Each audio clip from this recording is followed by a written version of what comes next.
You know what could really make learning in school difficult? Schooling, especially homework. Now, I'm not attacking teachers or schools or whatever, but recently I've been reading high school AP history books and I found that when 1, you don't have homework, and 2, you aren't inundated with 5 other classes and activities, you can really learn history. Now, I'm sure just having more maturity, experience, life context, and a genuine motivation to learn are, huge game changers. But yeah, high school history work is a lot easier when you're not in high school. I went to see what they're teaching differently now than when I was in high school. Not that I remember much of what I learned. And I was pleasantly surprised to see that some things I held as controversial opinions are apparently now the accepted narrative. So in your face, you know who you are. But one thing I recently saw that really stuck out to me was this one sentence in the early human evolution chapter. Speech and language were key developments in human history, perhaps even more so than tool making. To make the claim that language was more important to the survival and success of our caveman ancestors more so than bows and arrows, that is a bold claim in my eyes. And totally the right one. Often you hear about relationships falling apart because of a lack of communication. Ever go to a country where you don't speak the same language and you spend like 3 minutes of pantomime to do what 3 seconds could if you could just speak the same language? And have you ever tried to organize a group ski trip event or whatever and the phone reception was down? It's chaos. You take away our ability to communicate and coordinate and we're just a bunch of apes colliding into each other like bumper cars. I truly believe a human's ability to take their inner thoughts and transplant them into the brains of other humans is our greatest asset. Not our intelligence, not thumbs, talkie talks. Talkie talks, that's our greatest asset. Language and thus precise communication allows us to act like a superorganism. We coordinate and transfer bits of information from people who have that information to people who don't have that information. And as a result, we humans do things that no one of us is actually smart enough to do. No one knows how that airplane in the sky actually works.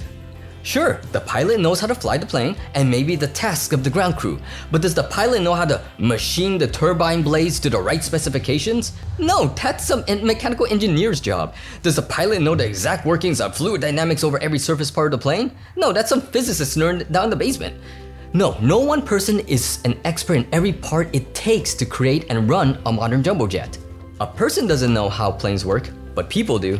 We all seem to understand on an academic level how important communication is, but I feel like whenever we harp on something that's been taken for granted, it becomes white noise and we end up saying the words because we know we're supposed to, but we never really internalize it.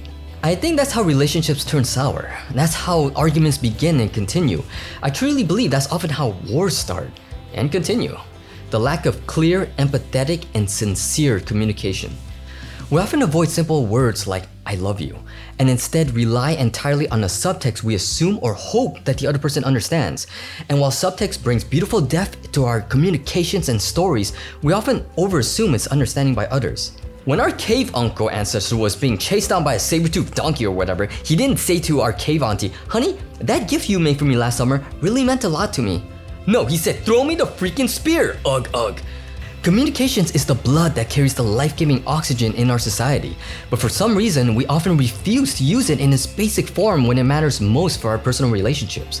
I think there are times when we can and should indulge in poetic subtext, and there are times when direct language is needed, perhaps especially when it seems a little difficult to say.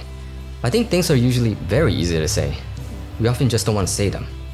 But what do you think? Is direct communication underutilized in important matters of our lives, or is it just a blunt instrument that ruins the complex relationships and understandings we've built as a modern society? We'd love to see a civil discourse in the comments below, and as always, I'm very open to being proven wrong. You only make me better. Thanks for watching. I'll see you next video.